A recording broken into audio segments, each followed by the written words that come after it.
여러분의 기도의 힘으로 다시 땀이 싹 식어졌어요. 갑자기 찬양을 하는데 뜨거운 하나님의 은혜가 막 임하니까 갑자기 원수마이가 먼저 찾아와서 앞이 막 보이지가 않아요. 막 갑자기 막 어지럽고 막 이 가슴 밑에서부터 막 뭉쳐오는데 이런 일들이 한 5년 전인가 한 번 그러고 처음 있는 일이라 원수마이가 우리를 해방하고 방해하는 것 같습니다. 그러나 하나님의 능력으로, 기도의 능력으로 지금 이기고 승리한 줄 믿습니다. 자, 이번 주간이 예수님께서 십자가에 고난을 당하시기 위해서 예루살렘에 들어오신 예수님의 생애 마지막 한 주간입니다. 특별히 이 한 주간 또 오늘 우리가 목요 찬양 예배로 하나님께 영광 올려드리면서 주님의 고난에 더욱 동참하는 그런 심령으로 뜻있는 예배를 드리는 저와 여러분 되시기를 주님의 이름으로 축원드립니다. 오늘 봉독하신 시편 16편의 말씀을 중심으로 세상을 이기는 자라는 제목으로 함께 은혜의 말씀을 나누고자 합니다. 옛날에 한 마을에 거지가 살고 있었습니다. 말 그대로 거지니까 아무것도 가진 것이 없는 그는 무소유자였습니다. 그런데 이 거지는요, 뭐가 그렇게 좋은지 아무것도 가진 것이 없고 그런데도 불구하고 날마다 싱글벙글 웃으면서 다니는 거예요. 사람들이 저 거지는 돈도 없고 집도 없으면서 이제 정신까지 미쳐가지고 저렇게 웃고 다니나 보다 라고 생각을 했습니다. 그러나 사실은 그의 정신은 굉장히 온전했고요. 그가 정신이 상해서 웃고 다닌 것이 아니라 그는 항상 밤마다 왕이 되는 그런 꿈을 꾸었습니다. 그렇기 때문에 그 꿈으로 인해서 온종일 그리고 하루하루 매일매일을 그는 행복하게 보낼 수 있던 것이었습니다. 그의 마음에는 사실 거지의 입장에서 왕이 되는 꿈을 꾸는 것은 참 허망한 꿈이고 미련한 꿈일지 모릅니다. 많은 사람들이 그것을 알았더라면 그를 엄청나게 조롱했을지도 모릅니다.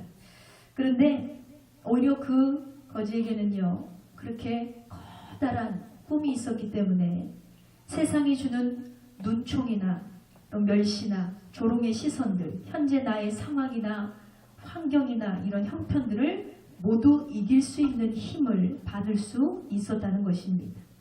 그런데 웬일인지요, 그 거지가 정말로 훗날 왕이 되었습니다. 그러나 이 거지가 왕이 되자 엄청난 신분 상승이 됐잖아요. 그러니까 거지가 왕이 되기까지는 얼마나 많은 수많은 적들을 이기는 과정이 필요했겠습니까? 그가 어떻게 왕이 되었냐? 물론 수많은 노력이 필요했을 것이고 거지가 왕이 되기까지는 아마 아무도 상상할 수 없는 과정을 거치고 겪고 감당해야 했을 것입니다. 그러나 그 모든 과정을 능히 극복할 수 있었던 것은 그는 이미 마음에서부터 세상을 이기는 법을 길러왔기 때문에 가능했다는 것입니다. 여러분, 우리도 마찬가지입니다. 우리가 사는 이 세상은요, 정말 흑암이 덮인 세상이죠. 그 속에서 살아가는 우리 역시 날 때부터 죄인이었고 정말 쇳덩어리의 삶, 존재적 죄인의 삶, 사탄의 끊임없는 조종 가운데 살아가는 그런 거지 같은 삶이었습니다. 그러나 예수 그리스도 한 분의 생명이 버려지면서 그분의 생명이 우리에게 오면서 우리는 그리스도인으로 새 생명을 얻게 된 줄 믿습니다. 바로 신분의 변화가 일어나게 된 것입니다. 그러나 그분의 핏값으로 우리가 거저 얻은 이 생명이 우리가 새 신부가 되었다고 해서 새로운 신분이 되었다고 해서 완전히 주의 자녀로 살아가는 삶에는 여전히 이겨야 될 것들이 너무나 많이 있다는 사실입니다. 여전히 우리가 이기지 못해서 넘어지는 것들이 너무나 많습니다.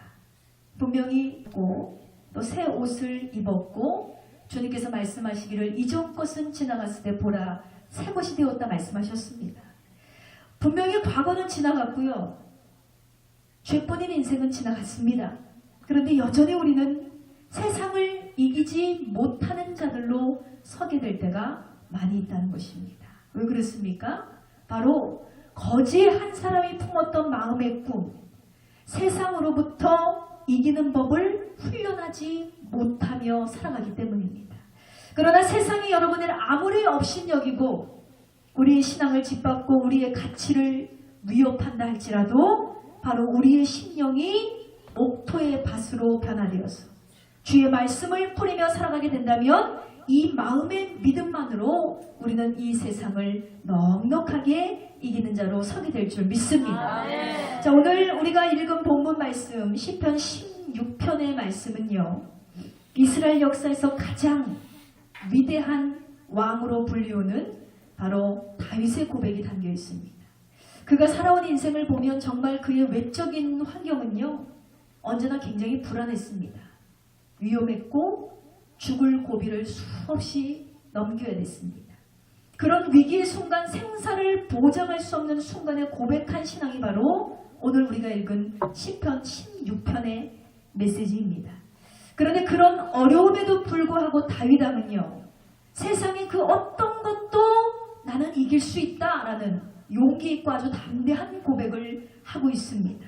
과연 다윗은 어떠한 마음으로 이런 고백을 할 수 있었을까요?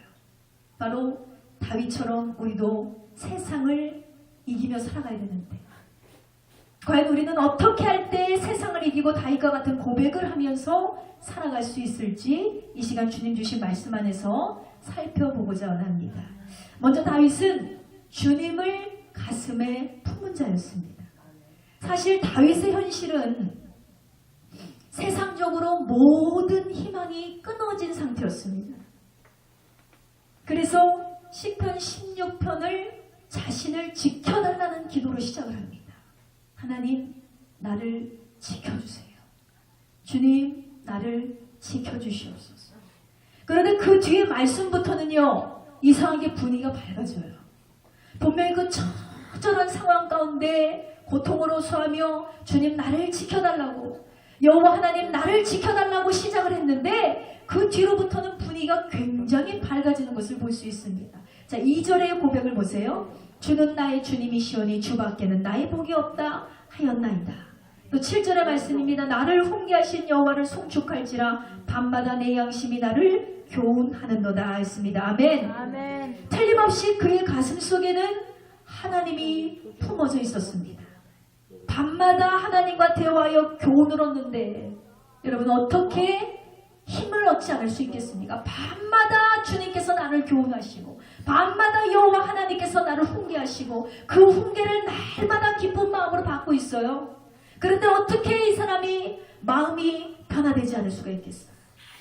자고 일어나면 새 힘을 얻고 자고 일어나면 새 힘을 얻곤 했을 것입니다. 바로 이와 같이 하나님을 전적으로 신뢰하는 마음, 여호와 하나님을 의지하는 마음, 오직 하나님께 간절히 기도하고 그의 교훈을 받아들이는 자는 세상이 어떤 식으로 우리를 위협한다 할지라도 우리는 반드시 세상을 이기는 자가 될 줄 믿습니다. 아멘. 여러분, 이렇듯이 우리의 가슴에 무엇을 품었느냐가 굉장히 중요합니다. 우리의 가슴에 무엇을 품었느냐에 따라서 우리의 인생은 완전히 달라지게 되어 있다는 것입니다. 하나님께서는 이스라엘 백성들을 출애굽시키셨습니다. 그들의 가슴 속에는요, 종살이로 얻으신 노예 근성이 여전히 남아있다는 것을 하나님은 알고 계셨습니다. 그 노예 근성을 버리지 않는다면 가나안의 새로운 국가에서 진정한 주인공들이 될 수 없음을 하나님은 알고 계셨습니다.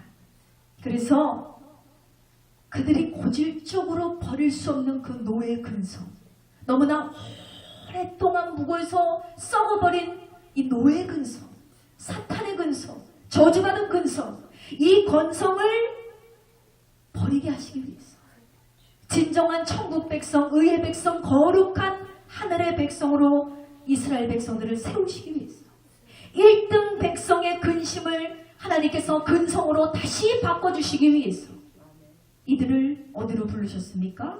광야로 이끌어내셨다는 것입니다.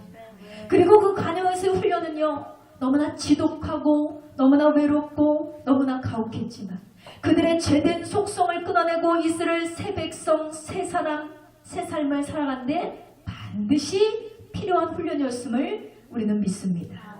그러나 이스라엘 백성들은요, 그들 가슴속 깊이 박혀있는 그 노예 근성을요, 여전히 버리지 못하고 광야에서도 세상을 이기지 못하고 결국 다 쓰러져 버리고 말았습니다.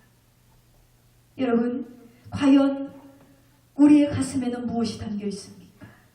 우리의 가슴에는요, 오직 전지전능하신 하나님만 담겨야 할 줄 믿습니다.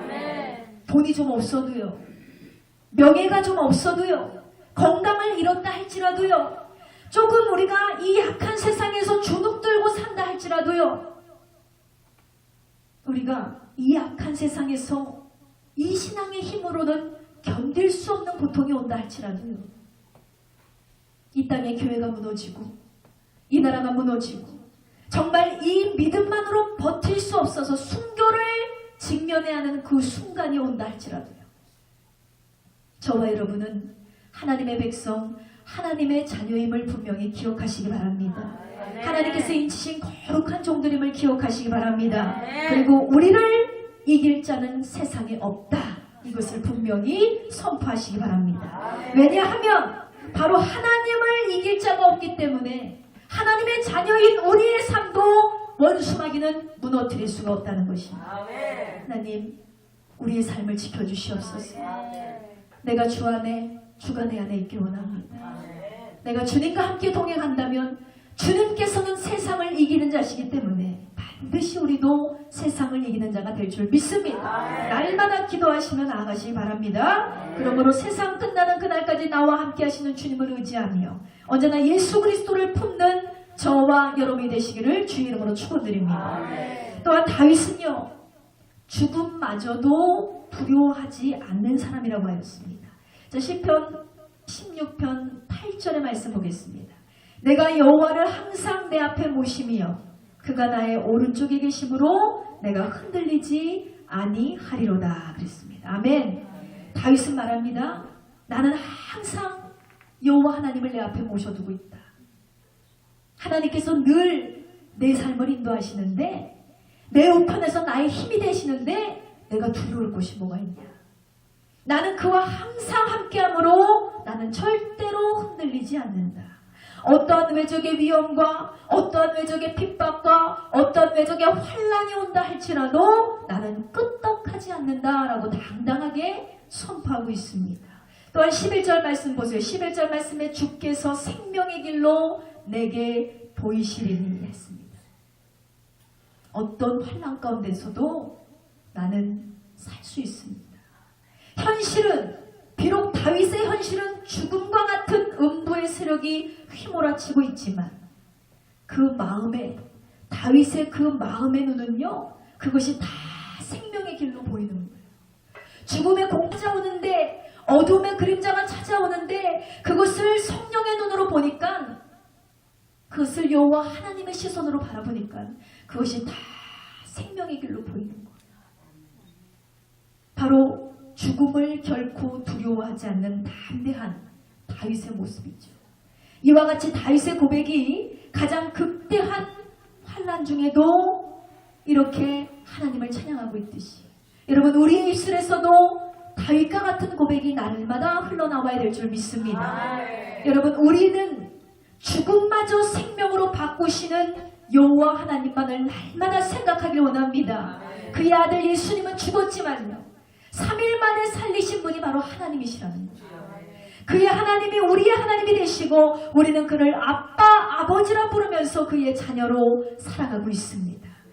이것이 우리의 가슴판에 새겨지고 우리의 머리판에 새겨지고 이 기록이 절대로 지워지지 않는다면 우리도 다윗과 같이 두려워하지 않을 수 있다는 것입니다. 이것이 바로 세상을 이길 수 있는 힘이 됨을 기억하시기 바랍니다.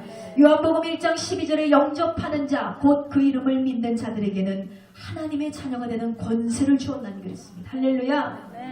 이 말씀이 십자가의 길을 걸어가는 저와 여러분의 표어가 되기를 주님의 이름으로 축원드립니다. 우리는 결국 고난의 길을 걸을 수밖에 없어요. 십자가의 그 고통의 길을 걸을 수밖에 없습니다. 믿음으로 살기 위해서, 신앙으로 버티기 위해서 하나님의 말씀을 붙잡고 살아간다면 우리는 어쩔 수 없이 주님 가신 그 길을 걸어야 됩니다. 고난의 그 길을 걸어야 됩니다. 그때에 영접하는 자, 곧 그 이름을 믿는 자에게는 하나님의 권세가, 하나님의 자녀가 되는 권세를 주셨다 했으니 그 권세를 붙잡고 여러분 승리하시길 바랍니다. 아멘. 그러므로 여러분, 우리의 원수 사탄 앞에서 우리는 어떻게 해야 돼요? 벌벌 떠는 것이 아니라 더욱더 담대해지기를 원합니다. 흑암이 뒤덮인 이 세상에서도 참된 그리스도인으로 우리가 담대함을 선언하길 원합니다. 믿음을 가지고 죽음도 이기시는 하나님의 백성이 우리는 되어야 될 줄 믿습니다. 사도행전 20장 4절에 보면 사도 바울이 주 예수께 받은 사명, 곧 하나님의 은혜의 복음을 전하는 일을 감당하는데 자신의 생명을 조금도 귀한 것으로 여기지 않는다고 고백하고 있어요. 내가 하나님의 복음을 전하는데 나의 생명은 조금도 귀하지 않습니다. 내 가진 모든 것이 배설물과 불과합니다.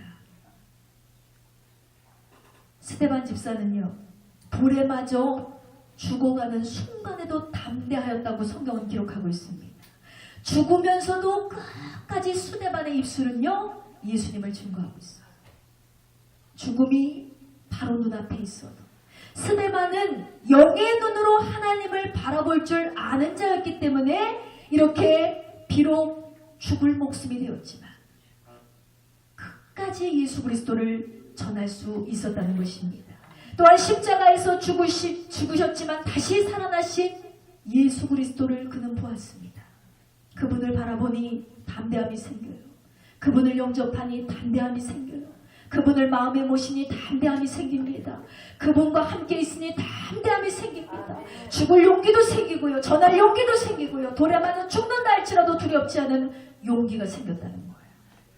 그래서 그는 죽어가는 그 순간에도 복음을 전했습니다. 그러므로 저와 여러분도 담대한 주의 종이 되기를 주의 이름으로 축원드립니다. 세상이 뭐라고 해도, 세상에 어떠한 환란이 몰려온다 할지라도 우리는 담대해야 될 줄 믿습니다. 왜냐하면 우리에게는 생명의 길이 있기 때문입니다. 요한계시록 2장 10절 말씀에 말씀하고 있습니다. 죽도록 충성하라. 그리하면 내가 생명의 면류관을 내게 주리라 했습니다. 죽는 것이 두렵지 않아요. 우리는. 죽도록 충성하라. 죽을 만치 충성하라. 그렇다면 우리에게 생명의 면류관이 임한다고 했습니다. 할렐루야. 바로 우리 하나님께서 생명권을 갖고 계심을 여러분 기억하시기 바랍니다. 그러므로 죽음도 두려워하지 마시고 당당히 주님이 주신 십자가를 지고 생명길을 걸어가는 저와 여러분 되시기를 주님의 이름으로 축원드립니다. 이 시간 말씀을 마치고 우리 다 같이 기도하기 원합니다. 하나님께 기도할 때 이번 주 고난 주간이잖아요. 예수님 부활하신 그 승천하시며 부활하시고 또 보좌 우편에 앉아 계신 그 예수 그리스도, 우리를 위해서 중보하시는 예수 그리스도, 그 사랑을 우리가 철저하게 기억하며 이 시간 나아가기 원합니다. 우리가 하나님께 간절히 기도할 때 하나님 그 생명의 값, 주님께서 겪으신 그 희생의 값, 그 고난의 길 우리가 절대로 잊지 않게 하시고 주님과 함께 동행하며 주님과 함께 교제할 수 있는 우리의 삶이 되게 해달라고, 나도 예수로 죽고 예수로 살 수 있는 거룩한 삶을 사랑하는 귀한 종이 되게 해달라고 이 시간 주여 상창하시고